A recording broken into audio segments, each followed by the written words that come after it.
day of lockdown. Came into effect 6 o'clock last night. We've got 3 days of lockdown. We're allowed outside to do some exercises, but obviously we have to wear a mask, and we're only allowed to be with one other person. And you've got to stay within your local neighbourhoods. We're just heading out now for a little 5k trot. It'll be interesting running in the mask. Haven't done that before. Except it's buff. Mask buff. It's covering the face. That's the main thing. You ready? Let's go.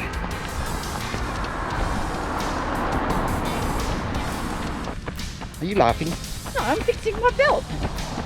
Are you laughing? Sounded like you were laughing.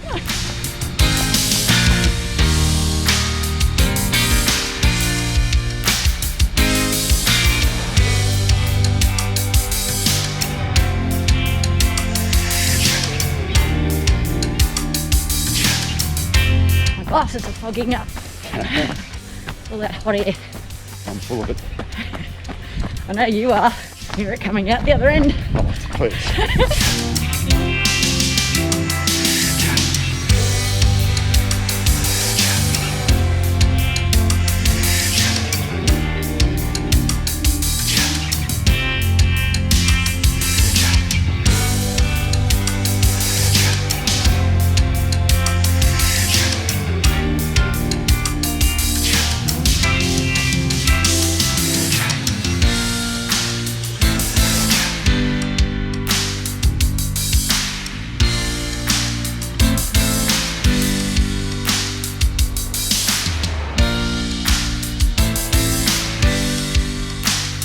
It's 6 yet.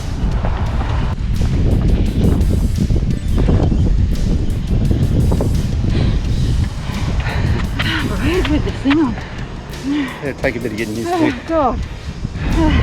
First lockdown run done. 6k. How'd you find the mask? Horrible. Takes a bit of getting used to. Horrible but necessary. Yep.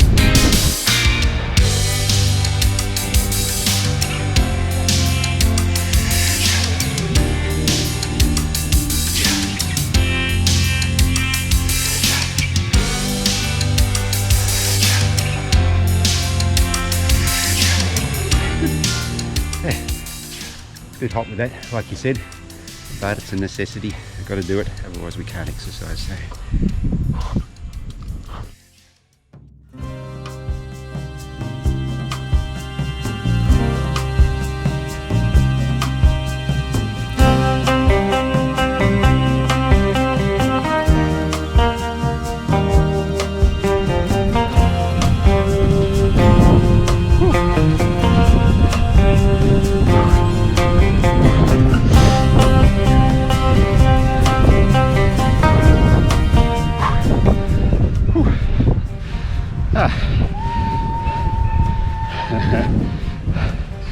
Second lock, try that again guys. Second lockdown run done, 30 minutes on the grass. A little bit breezy today. Here goes Trish. Woo. Yeah. Oh, running in the mask again. It's compulsory for outside exercise at the moment during this lockdown. Look, don't mind wearing it. And I know it's just something we have to all do, keep everyone safe, but breathing wise, very uncomfortable. Really feel the breathing quite laboured having to wear this. Whew. But hopefully only for a couple more days, but we'll see what happens there. So 30 minutes on the grass, 5.7k, so what's that as an average 5:15. Not too bad. Knees feeling a hell of a lot better guys. So you're about to see soon the results of that MRI that I had last month after the Gold Coast 50. We'll go through that in a little bit more detail in a minute, but for now go and do a bit of stretching and straight back home.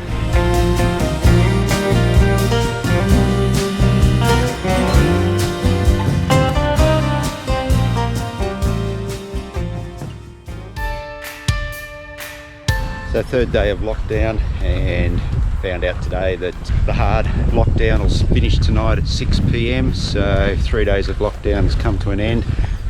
We still have to carry our mask with us for another 10 days and obviously put that on when we're in confined spaces. It's just a little bit after 4 o'clock now, so I'm going to get a run in, just waiting for Matt to arrive here, and we're going to do a little bit on the grass, probably about 8k. I actually expected that we'd be locked down for the rest of the week. Well, but I suppose if they've got through most of the close contacts, then I figured if there was no should be okay. If there was no new cases, they had no reason to keep us locked down. When you've got to go, You got to go. and I ran 15 on Saturday morning, and I never saw another runner until I got back on the Bognor Street when you're home. There was just no one out. So not even any walkers or anything. I went down to the Bugs yesterday morning, and there's heaps of people down there walking along the footpath there along the Esplanade. They all had masks on there.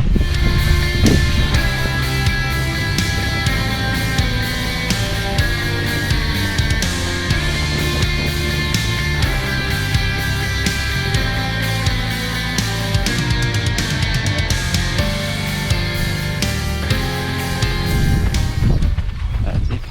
8k.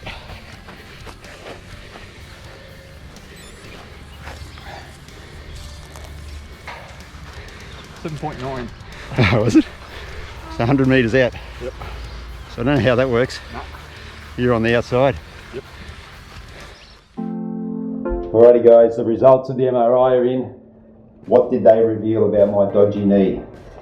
So if you're new to the channel, and I know we have had a lot of new subscribers recently, I've been dealing with a knee issue since breaking my toe back in August. When I got back into running, this knee soreness just began to give me grief, almost from the first day that I resumed running. I battled with it all through that preparation for the Gold Coast 50, which lasted about 9 weeks. It hindered me with reduced mileage throughout the training block. It was just, I guess you could say it was just annoying. The early diagnosis before the Gold Coast 50 was patellar tendinopathy, but during and after that 50k race, the knee got more angry, and that's when I decided to go and get that MRI. Now, that was 4 weeks ago, and I only got in to see the doctor last week. Okay, so what's going on in the knee? Severe bruising of the patella and also a little on the femur. And the good news, no stress reaction. So why has this happened? Now, I'll put the MRI film up so it may help explain it a little bit better, but basically I have some great cartilage on the medial side, as you can see here, this darker patch. But as you go across the knee to the lateral side, you can see there isn't much cartilage there at all. And this is what has caused the bruising. Now the lighter shade here on the patella, and also here a little bit on the femur, is the bruising. What has been going on in the knee is that it has been pulled to the outside throughout my life, and this has worn down the cartilage on that lateral side. The bruising is a result of friction between the patella and the femur because of little or no cartilage on that lateral side. Now this is really surprising or interesting, guys. My doctor likened the bruising to trauma that he would normally see in a dislocated knee, and he could understand why I was experiencing so much discomfort. I guess I must just have a high threshold to pain. Now, the MRI also showed a little bit of fluid here in the joint. Now that's the white colouring you can see here, but the doctor said nothing to be too concerned about. And also the patellar tendon shows sign of degeneration, but no worse than from the MRI that I had 3 years ago.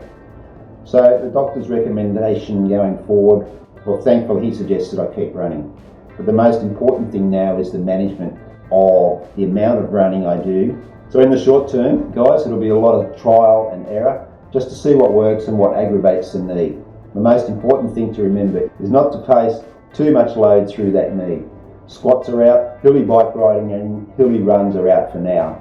But what I have to do is strengthen the muscles around that knee to make them stronger to help spread the load. So what now, running wise? Well, I've been running 4 to 5 days a week and between 30 to 40k for the past month or so, and this is something that I will continue with for a bit and just see if I'm able to gradually increase the mileage.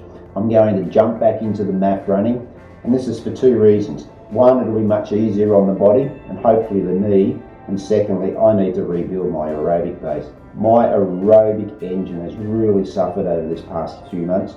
If you watched a couple of the recent videos here on the channel, you'll have seen that I ran a 5K and also the 1,000 subscriber special, where I was really running at that quicker pace, and I put a link to that subscriber special up there. I haven't been paying a lot of attention to the heart rate recently, but I need to go back to basics and just rebuild that again. I'm not going to set down specific goals right now, but I hope to do so in a video real soon, so don't miss that one, guys. Going forward, running is going to look a hell of a lot different to what it did 12 months ago for me. It'll be less mileage, less frequency, but it gives me the opportunity to concentrate, I think, on some shorter races. I don't see a marathon in the short term, disappointingly, but I'd really like to see what this 54-year-old can achieve over maybe 5 and 10 kilometres using the MAF method. So stick around, guys, and see how this journey unfolds. Alright guys, that's it for this video. If you've made it all the way through to the end, thanks very much for watching. Like, comment, subscribe, all that sort of stuff. Share with your friends, that'd be really great to give the channel a bit of a boost. So until next time guys, stay safe, happy running, and I'll catch you in the next video. Hooroo!